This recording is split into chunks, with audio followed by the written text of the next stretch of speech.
Hello, very good morning, dear students. Let's complete this poem today.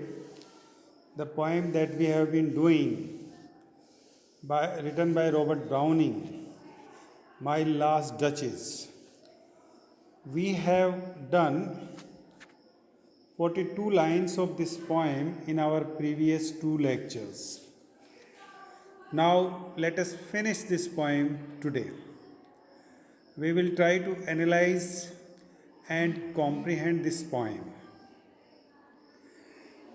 So far, we have come to know that this poem is a dramatic monologue in which the Duke of Ferrara speaks to a silent listener, and the silent listener is the envoy sent by the Count taking a marriage proposal of the daughter of the Count for the Duke.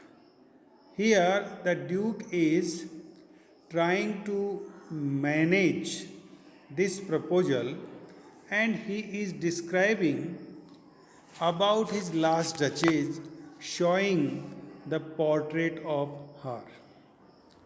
Although the envoy does not speak nor gives any kind of interruption in the speech of the Duke, but through the expressions, the Duke understands everything and speaks in the same way what the envoy desires or wants. So, the Duke in this poem is describing about his last duchess who was so fair, so beautiful, and she used to smile at everyone. She used to be very pleased with a trivial or a small or the tiniest thing. Everyone who would approach her and appreciate her, she would give the smile. The problem with the Duke was that she was not making the difference between the others and the Duke. She would give the same smile and same expressions to the Duke as well as to the others. And this was absolutely entirely hurting the Duke. The Duke wanted that she should give the extra importance to her husband who has bestowed or who has married her and who has given her a name of 900 years old or ancient family. That is, the Duke was proud of his family. So, this went on, he is describing. Now, let us go with these lines what he says. Oh, sir, she smiled, no doubt, whenever I passed her, but who passed without? Much the same smile. This grew. I gave commands. Then all smiles stopped together. There she stands as if alive. So, this is the dialogue spoken by the Duke himself describing about the last duchess, about his wife. He was angry with the duchess' appreciation of everything she showed. She had a generous nature and she was responsive to everyone that we have already seen. The possessive husband, that is the Duke, wanted exclusively to own her smile. That is, he doesn't want that she should smile at others in the same way as she used to him.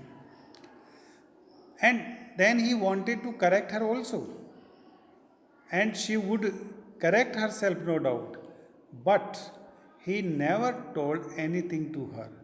Because by telling or by correcting her, that would be below from his wanted dignity. That would be below from his dignity.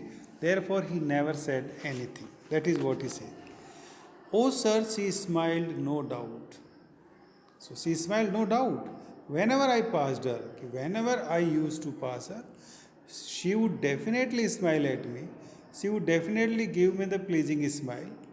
But who passed without much the same smile? But anyone who passed by her, she would give the same smile. So the problem here with the Duke was that she was not making the difference between others and him. That she was giving the same smile to others as to him. And this practice grew.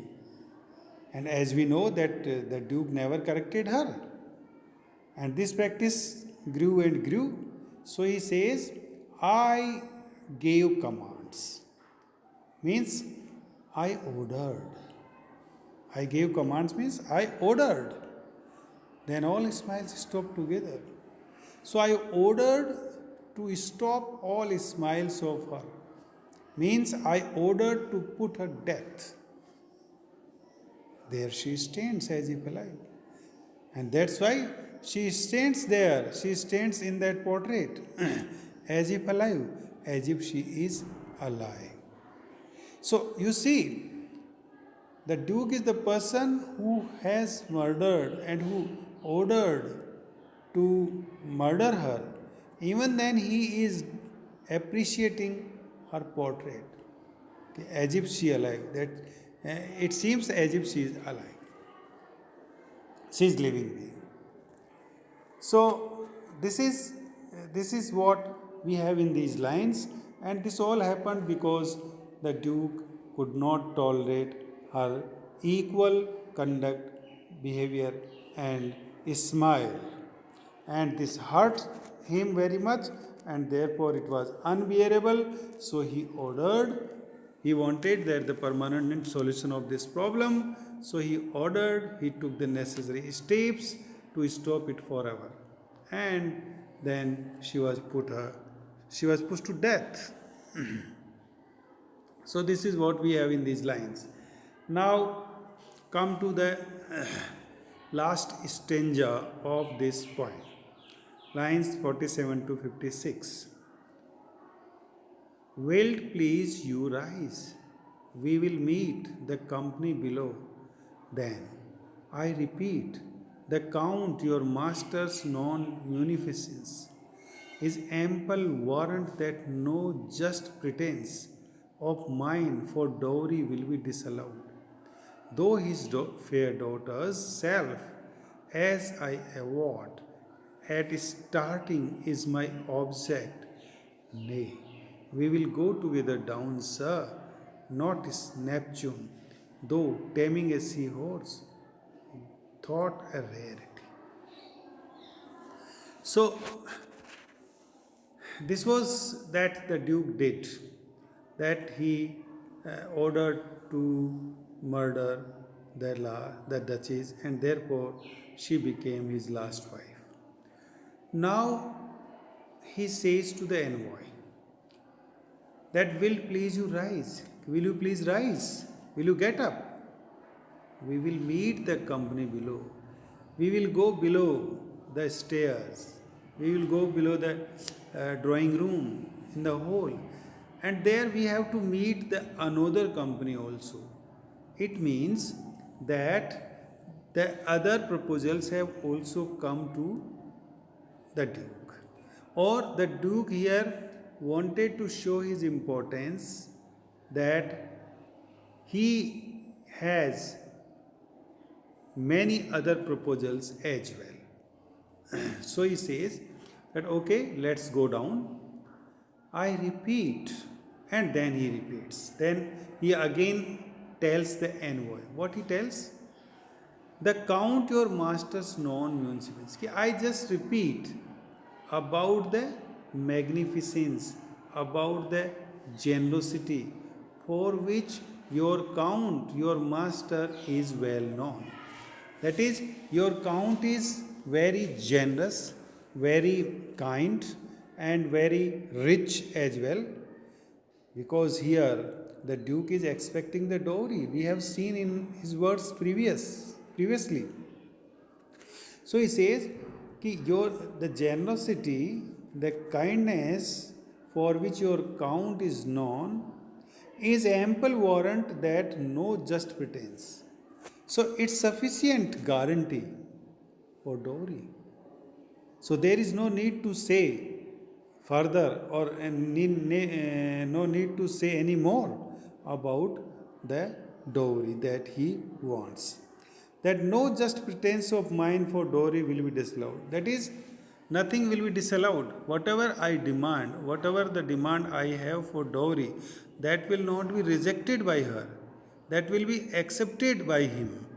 So, here we see how the Duke is greedy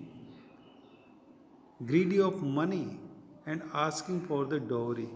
And in such words, see the articulation and duplicacy of the words that he speaks. He says that your count, your master is well known for generosity and is well known for richness. Therefore, I need not to say anything more about the dowry that I demand or that I need, because he himself will fulfill my desires or the requirements. Okay? Though his fair daughter's self, as I heard, at starting is my object. Then he also says, कि my object is his daughter, not the dowry. You see how he says, कि although his object is the daughter of the count, but even then, he has said about the dowry also. And because she is very beautiful, the daughter of the count is also very beautiful. So he says that I have already taken the oath to marry her, and that is only the object, my object. But the desire for dowry is also expressed in this way by the Duke. Then he says, nay, we will go together down, sir. Notice Neptune, though taming a seahorse, though thought a rarity. Then he says, nay, name is now. Now we will go together down. Now they will go down together, sir. Then they are descending the stairs. They are descending the stairs of the Duke's palace. And in the middle of the stairs, he points out to a picture or a portrait that was hanging in the middle of the staircase. And he tells the envoy that look at that also. Notice Neptune. So this is the picture or the portrait of Neptune, which was brought from the Innsbruck or made by the Innsbruck. Ki though taming a seahorse, though this is about taming a seahorse, so the Neptune is taming a seahorse, is riding a seahorse, and it's really a valuable and rare collection of the art and painting. That is what he wants to say. So here in these last two lines, we come to know about the Duke that he was also an art lover. He was the painting lover. That's why he had brought or purchased that rare or that beautiful picture of the Neptune, or that he has the collection of such rare paintings. So this is what we have seen in these lines. As I already told you, you have also in this PDF form the explanation of these lines. The Duke wants to convince the Count through the envoy that he belongs to a cultured family and has a good taste and wealth. So the envoy was the messenger of the Count, and the Duke wanted to convince the Count about himself that he belongs to a rich family, that he belongs to a cultured family, that he has a good taste and health, etc.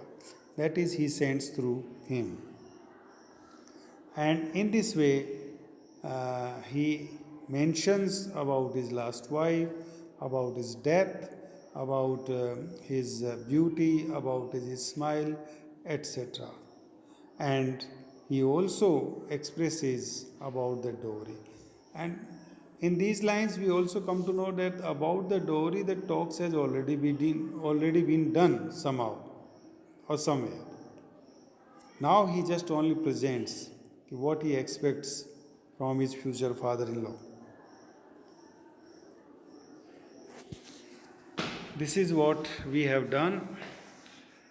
While going down, the Duke draws the attention of the envoy to a bronze statue of Neptune. This is a bronze statue of Neptune, a sea god. Neptune is the sea god, and it is riding a seahorse. So it was really a rare piece and made for the Duke only by Claus of Innsbruck. That is, I have already mentioned. Now, so far the critical note is concerned, it is significant that the Duke first speaks for dowry and then about lady. So, dowry, we come to know that dowry is first for him. Although he talks about that his main object is the daughter of the count, but in fact he speaks about the dowry first, then about the lady.